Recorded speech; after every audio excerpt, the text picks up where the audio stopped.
छह ननदों वाली बहू। जहाँ इस जमाने में बहुएं अपनी एक ननद से परेशान हो जाती हैं, वहीं सीमा की छह ननद हैं, वह भी एक से बढ़कर एक, जिन्हें लगता है कि मायके में आने का मतलब है सब कुछ अपने हाथ में मिलना, हुक्म चलाना और अपनी फरमाइशें पूरी करवाना। सारी ननद एक साथ जब कमरे में बैठी थी तभी एक बोली, भाभी आप मेरे लिए नूडल बनाए कि नहीं, मुझे भूख लगी है। तभी दूसरी बोली, भाभी हलवे का क्या हुआ, हलवे के साथ पूड़ी भी बना दीजिएगा प्लीज। तभी तीसरी बोली, मैं तो इतनी देर से चाय कही थी, वह भी अभी तक नहीं आया। तथा चौथी बोली, मुझे तो अभी तक पानी नहीं मिला। तभी मोहन एक ट्रे में सब कुछ लेकर आता है, ये लो नूडल, चाय, हलवा, पूड़ी और तुम्हारे लिए पानी। तभी ननद बोली, अरे भैया आप क्यों कर रहे हैं यह सब काम, भाभी ले आती अपने आप। मोहन बोला, मैं तो बस यहाँ तक लाया हूँ, बनाया सब उसी ने, वह अकेले क्या क्या करेगी। तभी बहन बोली, देखो बीवी की कितनी चिंता हो रही है, अभी से उनके पीछे लट्टू हो गए हैं। ऐसी बात नहीं है, तुम सबकी अलग अलग फरमाइश होती है और बनाने वाली सीमा वो भी तो थक जाती है। ननद बोली, हाँ हाँ हम कौन से रोज रोज आते हैं भैया, अब मायके में आराम नहीं करेंगे तो कहाँ करेंगे, और आपको हम लोगों का आना पसंद नहीं है तो हम नहीं आएंगे। तभी पीछे से सीमा आती है और कहती है, अरे इनका मतलब यह नहीं है, लता दीदी कह रहे थे कि अगर हम सब मिलकर काम करेंगे तो काम जल्दी हो जाएगा। बस भारती बोली, देखिए भाभी हम सब यहाँ आराम करने आते हैं और यहाँ आकर काम करें तो फिर हम क्यों आए।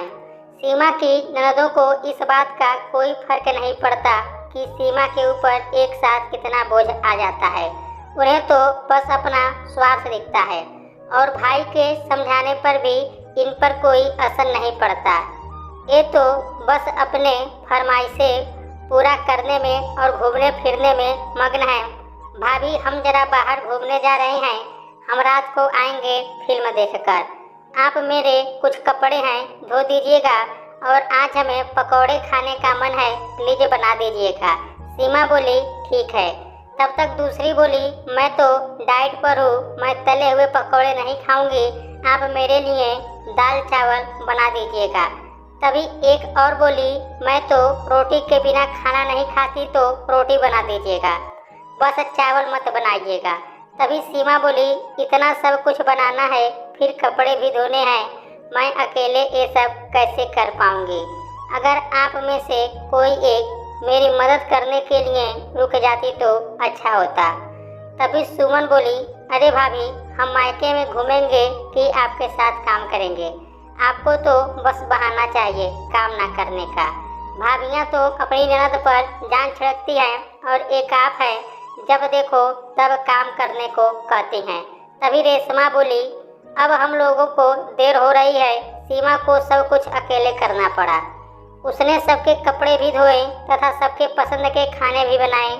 रात को वह बहुत ज़्यादा थक गई थी, चल भी नहीं पा रही थी, और जब मोहन घर आया तो उसने सीमा को इस हालत में देखा तो वह परेशान हो गया। मोहन बोला, सीमा तुम्हारे पैर तो बहुत सूज गए हैं, तुम बैठो आराम करो। सीमा बोली, आज बहुत काम था, इतने सारे कपड़े धोना, सबके पसंद का खाना बनाना, और अब हमसे चला भी नहीं जा रहा है। मोहन बोला, तुम जाओ अपने कमरे में, मैं यहाँ सब कुछ देख लूँगा। तभी सीमा बोली, नहीं मैंने तो सब कुछ बना दिया, पर नैना दीदी रोटी के बिना खाना नहीं खाती न, इसलिए।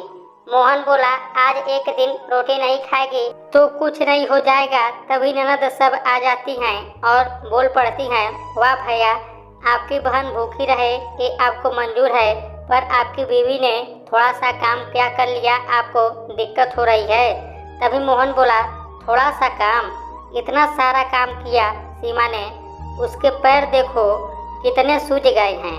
तभी सीमा बोली, बस भी करो, चुप हो जाओ सब लोग, मैं बना देती हूँ रोटी, आप सब हाथ मुंह धो लीजिए। ननद बोली, ठीक है। सीमा झगड़े को आगे ना बढ़ाते हुए सूजे हुए पैर के साथ रोटियां बनाने लगी और दूसरे सुबह उसका तबीयत और ख़राब हो गया। वह समय से उठ नहीं पाई। कुछ देर आराम करने के बाद वह उठी और देखी कि सारा काम वैसे ही पड़ा है। यह सब देख उसे गुस्सा आने लगा। मैं थोड़ी देर सो क्या गई, आप लोग घर का क्या हाल बना दे। तभी ननद बोली, ये आपका काम है तो हम क्यों करें। सीमा बोली, ज़्यादा कुछ नहीं, बस थोड़ी सी मदद कर सकती हैं। यहाँ तक कि आपने चाय का कप तक नहीं उठाया यहाँ से। मायके का मतलब यह नहीं कि आप लोग हमें नौकरानी समझे। मैं कुछ नहीं बोलती, आप सबका इज्जत करती हूँ। इसका मतलब यह नहीं कि आप सब मुझे नीचा दिखाती रहें। ननद बोली, ये कैसी बात कर रही हैं हम सबसे, आपको पता नहीं ननदों से कैसे बात करनी चाहिए। सीमा बोली, मुझे पता है, पर शायद आप नहीं जानते कि भाभी को कैसे प्यार किया जाता है। पर बस अब बहुत हो गया, अब हम यहाँ नहीं रह सकते, जा रहे हैं। सीमा का सब्र का बांध टूट गया, इसलिए वह घर छोड़ दी और अपने मायके चली गई। और मोहन को जब इस बात का पता चला तो उसे बहुत दुख हुआ कि उसकी बहनों की वजह से उसकी पत्नी ने घर छोड़ दी। इसलिए उसने सोचा कि अब तो बात करनी ही होगी अपनी बहनों से।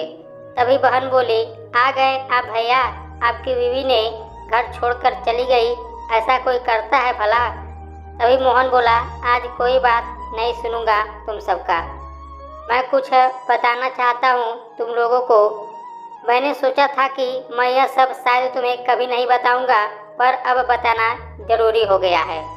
तुम सब जानती नहीं, जब मेरे रिश्ते की बात चल रही थी ना, हर कोई बस इसलिए मुझसे शादी करने से मना कर देता था क्योंकि मेरी 6 बहनें हैं। क्योंकि कोई भी लड़की 6 ननदों वाली घर में जाना नहीं चाहती। पर जब मैं सीमा से मिला तब उसने कहा, बहनें तो बहनें होती हैं, एक हो या 6, आप तो लकी हैं कि आपकी 6 बहनें हैं। मुझे कोई ऐतराज़ नहीं शादी करने में, मैं उन सबके साथ अच्छे से रहूँगी। मगर तुम सब ने उसके साथ क्या किया, उसे सच में यह एहसास करा दिया कि 6 ननदों वाले घर में कभी शादी नहीं करनी चाहिए। मोहन की बातें सुनकर सभी की आंखें नम हो गई। उन्हें अपनी गलती पर पछतावा हो रहा था। हमें माफ़ कर दीजिए भैया, हम सब बहुत शर्मिंदा हैं। हम सब भाभी को घर वापस लाएंगे। और फिर सब ने ऐसा ही किया।